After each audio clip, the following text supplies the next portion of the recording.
Oh, you have to go first? Yeah. Okay. Okay, go. So I'm going to go message.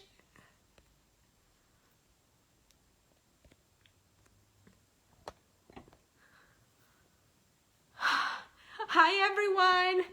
This is Dr. Arayeh. So we have a few problems today. Facebook is not allowing me to go to use Zoom to go live. I'm so sorry that there's so many glitches here. I'm waiting for Jenny White from England to so let's see what she says. Bring them on camera. I have to have here Jenny White so I can bring her in. I'm trying to work this out on Facebook. I've never done this before. So let's see. Add. Bring Jenny. Yes.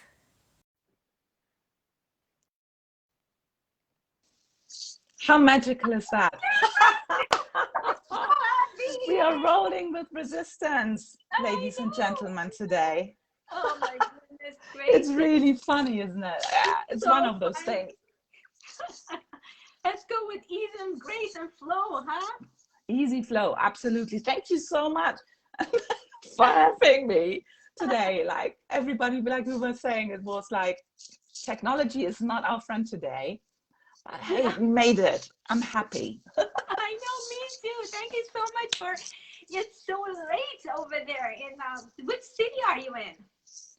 I'm actually in Cornwall, so I'm not in London. Lots of people think when I'm in the UK, I'm in London, but I'm not. I live in the beautiful Loo, which is a fisherman town, and very well known in the UK for tourists. So we have a lot of tourism here because we have also a beach, so it's really nice.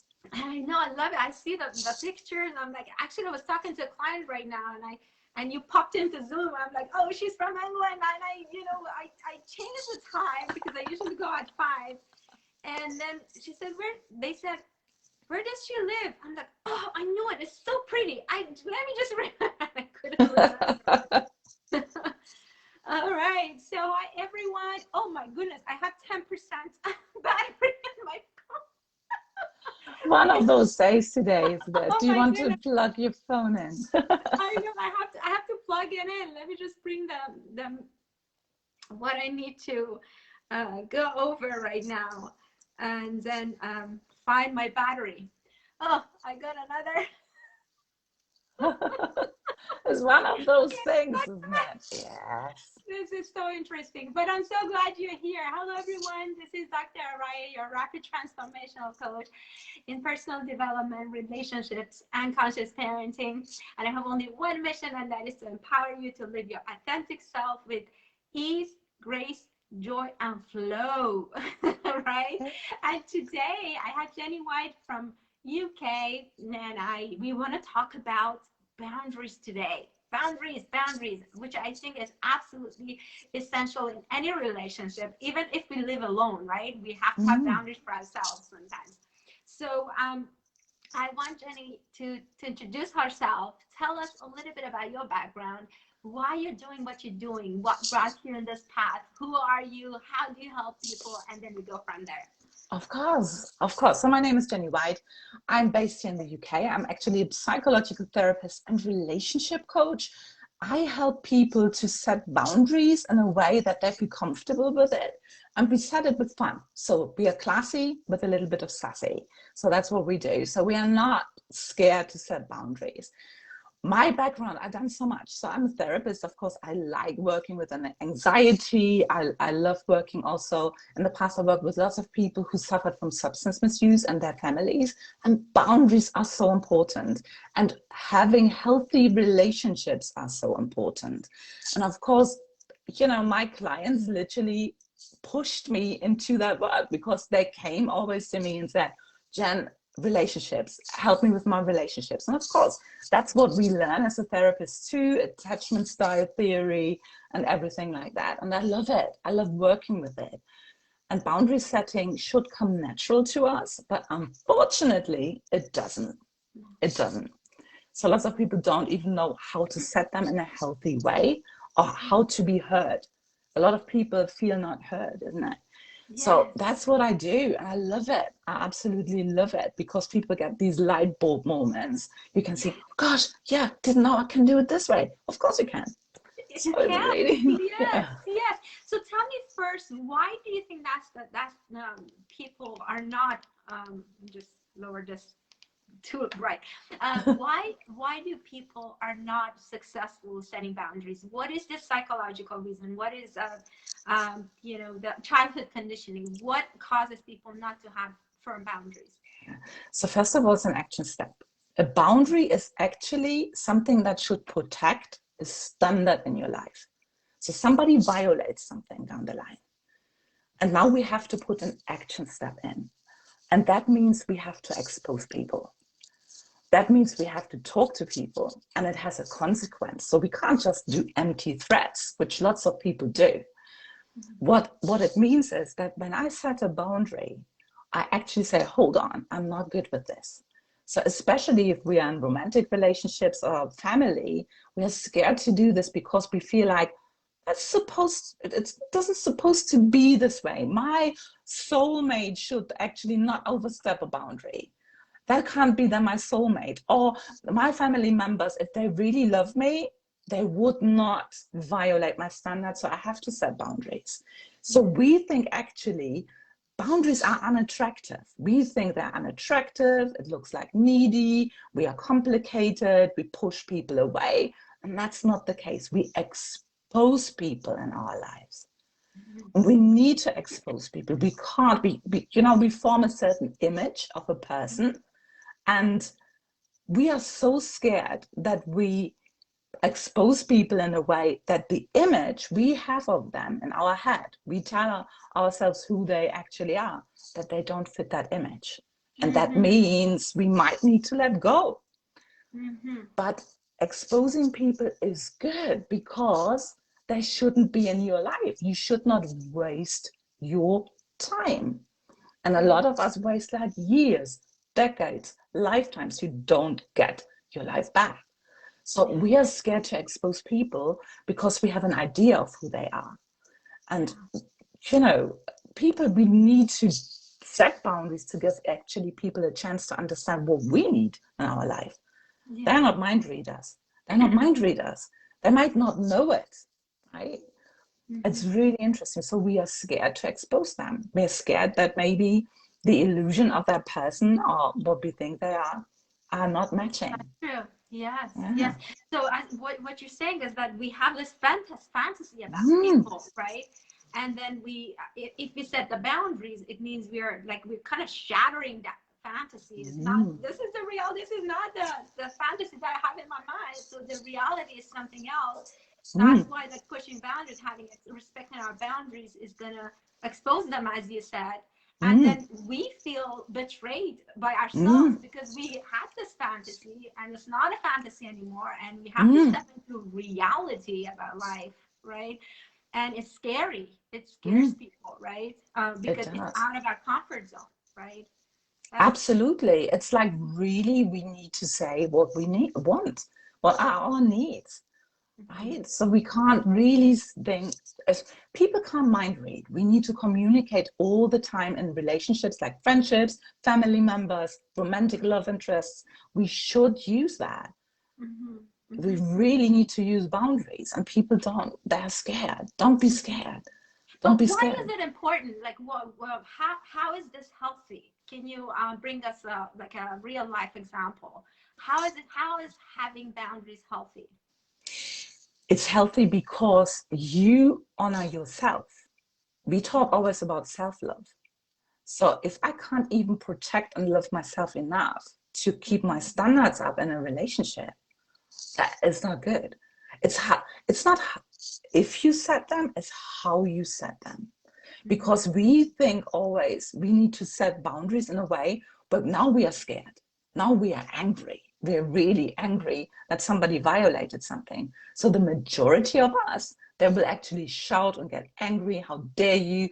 Why do you do this to me? Because we now have to set a boundary. We are now upset that it gets uncomfortable, right? You should, if you know me, you shouldn't do this. I told you like several times. And screaming doesn't help either. So healthy boundary, a healthy or like boundaries are healthy because they honor our space. They attract the people into our lives. They're supposed to be there. A healthy, loving, and caring relationship. A person who loves you, honors you, respects you, will listen to what you have to say. They don't want to upset you. They want to understand your boundary. So you need to talk to them in that way. So it becomes a healthy relationship. We grow in our relationships. We want to have these ready-made relationships, right? Where we think they know everything about us. They treat us perfectly well. There is no perfect relationship. We grow together. That's why we need a communication. So it's actually an invitation for your self-growth and to react in a mature, really spiritual way and not angry way. Don't become a slave to your emotions. So for example, you meet somebody and you date them and you want to know now where you are. Maybe you date them now for a couple of months and you are actually you want to have a committed relationship and they become flaky. They're like, oh, it's like, I'm stressed. I need to sort this out before I can invest in you and everything like that. And I teach my people to, this is a red flag. Don't be put on the back burner. So your boundary comes into place. You want to have a committed relationship. They don't. They've tried to wiggle themselves out. They use all the excuses in the world and then maybe you even understand that. So a boundary would be like, not like, how dare you, I invest in you for 2 months. Why? Or we start bargaining like, okay, I understand. How can I convince you? That's not good. So what we should say is, look, I'm here. I look for a committed relationship. If you can't commit at the moment, that's good. But I'm not hanging around. I can't. I don't know. I can't hang around for a maybe relationship because there are people out there who would be excited to be with me. Right? My person would be excited to build a relationship with me and would not be, anxious about that or has no time. And that's okay. It's absolutely okay if you don't want that. But then we have to stop seeing each other because I want a person in my life who wants me, who's getting excited to build something and not, that. And that's okay. And that's a boundary, not like, what? We are dating since 2 months. Why are we not an item? Why are we not doing this? Yeah. So lots of people do this. Or they think, I understand. And then, we try to lower our standards, no boundary setting at all, lower our boundaries and hang in there for months, years. And then they go off and commit to somebody else. That's what often happens. We have not set a boundary. We should have filtered them out. And often, when we do this, people become attracted and think, oh, hold on a moment. What? They're attracted to me, but they say they're not waiting. They're going off. They're honoring themselves. So they must be really high standard. So we become like almost limited edition because we honor ourselves. We show them that we love ourselves. That means we are something, I don't want to use the word special, but we teach them how we want to be treated. Of course, it's not a guarantee, but sometimes it wakes people up because I think, oh, heck, what? They like me, but they don't mind to walk away. Yeah. That's an example. Yeah. So as you were talking, I was coming to this understanding that the boundaries actually within ourselves is that self-honoring, that, what, I love myself more than, wasting and waiting around and for you to accept me, to love me. I love myself more. So it actually comes from within, right? So to have that boundary for ourselves, this is my boundary. Like if I step out of it, it's going to bother me. So I'm going to love myself enough, honor myself enough to have an external boundary for people, right? Yes, you have to. It has to be an action step. So it has to have consequences. You need to honor yourself. You teach people how you want to be loved, right? And it has to be healthy. It doesn't have to. It can be so charming. I was talking today actually about charisma. You be charismatic, you be warm, you be understanding, you give them the choice to reject you because you reject people too, right? So boundaries is saying, no, I'm rejecting that kind of standard. I'm not having it. Yeah. And you do it in the most charming, kind, and sassy way. Classy, sassy, move on. Love it, love it. So I understand how people might, you know, get hung up on, you know, new relationships. How about like in a family situation, a husband and a wife, and they have a family together, and you know, it's kind of a healthy relationship, but there's some stuff that needs to be communicated. What is the most healthy way, the best way to communicate our, you know, our boundaries with our spouse?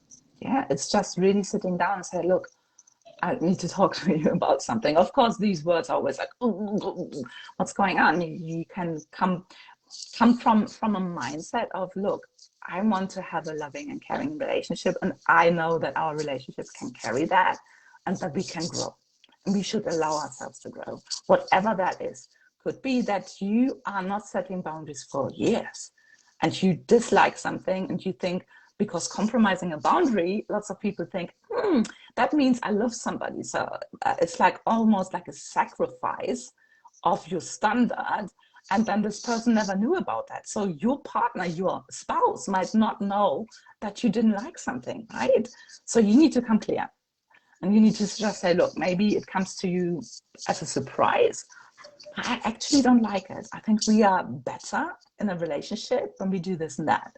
So really addressing that and owning up to your emotions and not screaming, right? So it's really having that conversation. We are in constant conversation in our relationships because guess what? We will also adjust our standards. Yeah. It should be, we should allow ourselves to grow, have better standards in our life and say, look, I rethought about that. Actually, no, I'm not okay with that. And that's the reason why. And I want us to grow. It's actually, for me, how a relationship should work. And that keeps a relationship exciting too. It does. I have to set a boundary and I'm going to yell. Can you give me a second? Nima, can you close the door, please? Okay, I had to set a boundary with my son. Yes. See, yeah, we do this. Sometimes people don't realize, children, right? We tell them, yeah, can you please do that? Yeah. Easy.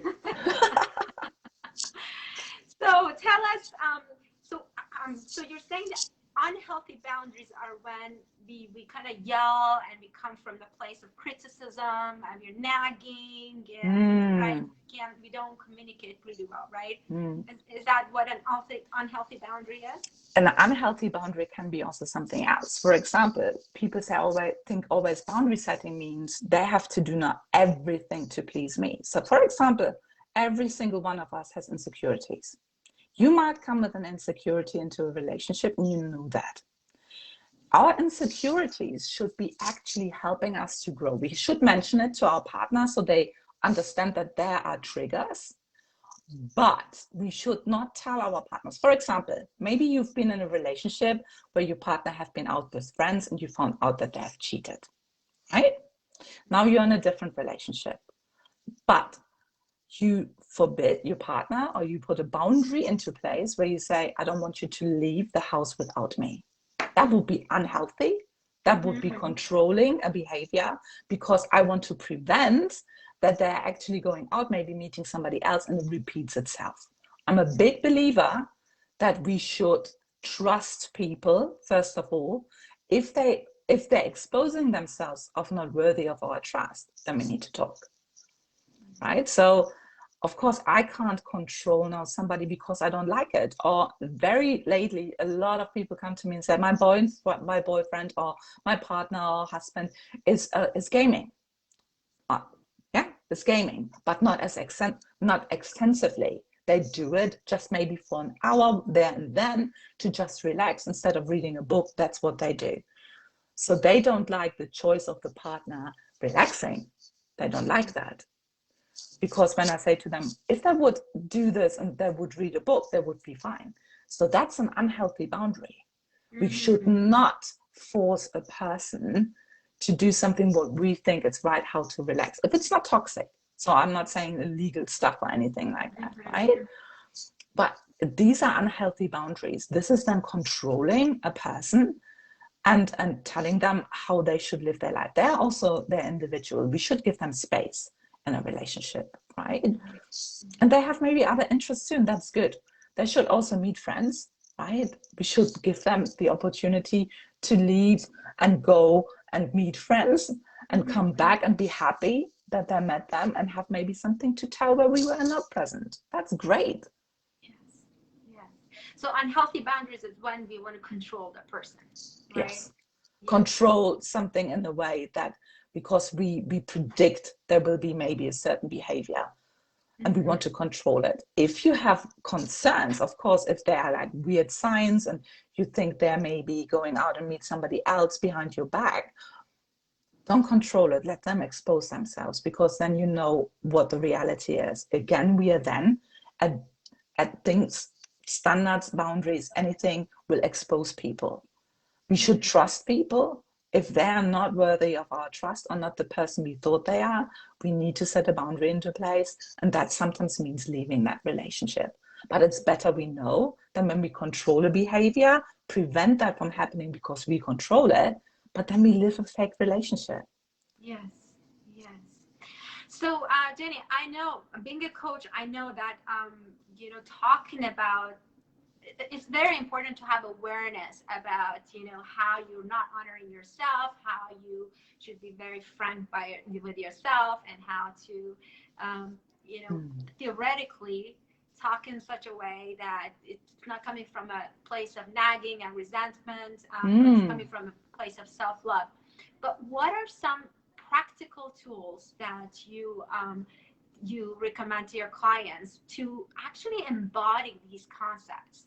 What are some daily activities? Do you have any daily activities that will help your clients to become really empowered from within, to first of all have the awareness of these boundaries, and second of all really enforce them in a conscious way and not in a naggy unconscious way? I'm a big fan of journaling, because why you're not setting boundaries? Because you don't know what you want. So what do you want? What kind of relationship do you want? How does that show? And how could that be violated? So that's how I usually work. I said, what do you actually want in a relationship? What's your standards? Lots of people don't know. I want that somebody makes me happy. That's so big. It's like massive. How do they make you happy? How do you know they make you happy? What kind of partner do you want? What are your standards? Are you living up to your standards? Are you becoming the person you want to attract? And it's really writing that down and sitting with that. That's really making a list, and it's journaling. And then it's really sitting with that and understanding, okay, so what violation did you experience? What did you do? What did you do to react to this violation with a boundary? How do you set boundaries? Are you scared of setting boundaries? What's your fear behind that? It's becoming conscious. What's your fear? And also, do you give that person actually a chance to show who they are? Or do you already create an image because maybe they look like somebody you know or you adore? We do this with actors or with celebrities. They brand themselves and they maybe play a certain role, right? And then we think it's them. It's gone that crazy. So totally. Fantasy, yeah. So what's the truth of this person? Who are they really? And are they really, suitable for you? Because it could be, I say, for example, to people, maybe you're a vegan and you meet somebody who loves meat. They eat meat, they will never give up meat. How will that work? And you are like plant-based up to here. That will never work, right? Be honest. How important is that to you? Because if, we want to change people. So activities is for me journaling. What do you want? What do you want in a relationship? How does it show? How does it get violated? How do you react to a violation of a standard with your boundary? What do you do? What is your fear? And it's really working on that. It's like daily. I like sitting mindfully too. Meditation is great to meditate over that. What is your fear? Setting boundaries. What are you scared of? And often it is, I'm exposing the person, they will leave me, or they think I'm ridiculous or unattractive. Mm-hmm. But you, like I said, you can send it, like I said, charmingly. You be kind. You give them, it's okay. Yeah. So this, but it's not okay for me. If you Yeah. continue like that, it's not, I'm not having it. Not healthy. I love it. So, because one of the things that I learned when I became a coach several years ago was when I saw it also with my clients. Oh my God, we don't know what we want. Yeah, We have you don't. no idea. If you haven't done journaling, if you haven't done a retrospection, or meditation, contemplation, we don't know what we are, and what we want, and we also don't know why are we upset. So that's why journaling is important. Why we're not happy, why we're not content. We have to do journaling, figure out, okay, what's going on within our psyche. What it is that I want from my spouse, for example. One of the things that I tell my couple clients, that go write out 3 or 4, not too many, 2, 3, 4 needs that you want from your spouse. Figure it out. Do you know? And usually we don't know. We just want the other person to do as we say, but we don't even know. We're just nagging all day long. And we really don't know what specific needs we have from our partners. And how would they know if we don't know, right? Like the law of attraction, the same way. Like if you don't know what we want, how does the universe know? Like we have to be super clear about what we want, not with too many details, but at least a little bit of specificity to know what we want. And then we can communicate it, as you said, like communicate it with self-honoring energy and all those things, and say, you know what, I love myself, and this relationship is toxic, it's not healthy, and I want this and this and this from you. Can you do these things for me, so I can be a better partner for you? If not, then we can figure something else. So have that energy, as you said, sassy and classy, to make it through, right? I love this. Thank you so much. Any last words that you want to leave our audience with? Any, like, your golden nuggets, something that will be transformational to hear? Yes, don't be scared. It's just life invites you. Any relationship, if it's toxic, if it's meant to be, not meant to be, if you got rejected, whatever you're going through, life is only inviting you to grow. That's all what life does. And guess what? If you thought it's the love of your life and they're not honoring your boundaries or your standards, it's not over. Life is not over until you take the last breath. And that means the love of your life is ahead. It's in the future. It's yet to come. And lots of people think it's like, no, it's over. I work with people. I met people in their 70s who met that love of their life. And it's, and they learned what boundaries are. So don't be scared to set them. Yeah. Don't scream at them. Come from a heart-centered place. It's not like, oh, I understand you completely. You can say, look, I'm not good with this. This is not what I'm doing. I'm disappointed. Actually, I find it disrespectful. But you stay calm. You stay calm with a warm heart. And that's it. That's what you do. And if not, book any coach. Go see Arayeh, go see me. Yeah. It's like work, because that's worth it. It's your life. Yes. And one of the before we leave, I like the one of the nuggets that I give is that do not start your sentence with a criticism. Don't start with you. Always start with I. Say, I feel, frustrated. For example, one of the needs I want from my husband, like on Saturdays, I feel frustrated when I want to get out to nature and you're not following through or something. Let's make it work. How can we make it work together? So never start your sentences with a criticism, because they're gonna shut down. They're gonna defend themselves, and the communication is gonna go down the not doesn't need to go. But thank you so much, Jenny, and tell our audience where they can find you. Leave the comment to your website under the video. Of course. Yeah, so please, my page is called Strong Heart Awakening by Jennifer White on Facebook. You can find me also on the stronghheartawakening.com, and I have also a free Facebook group. So more than welcome to join, where I teach people a free foundation course about healthy, high caliber relationships, how to keep the standards high and how to keep, the boundaries up. So feel free to join. Love it, love it, love it. Thank you so much for coming. My pleasure. I hope to see you soon. Mwah. Sweet dreams. Thank you, TTFN. Ta-ta for now. Okay, bye. Bye, everyone. Good night. Thank you for watching.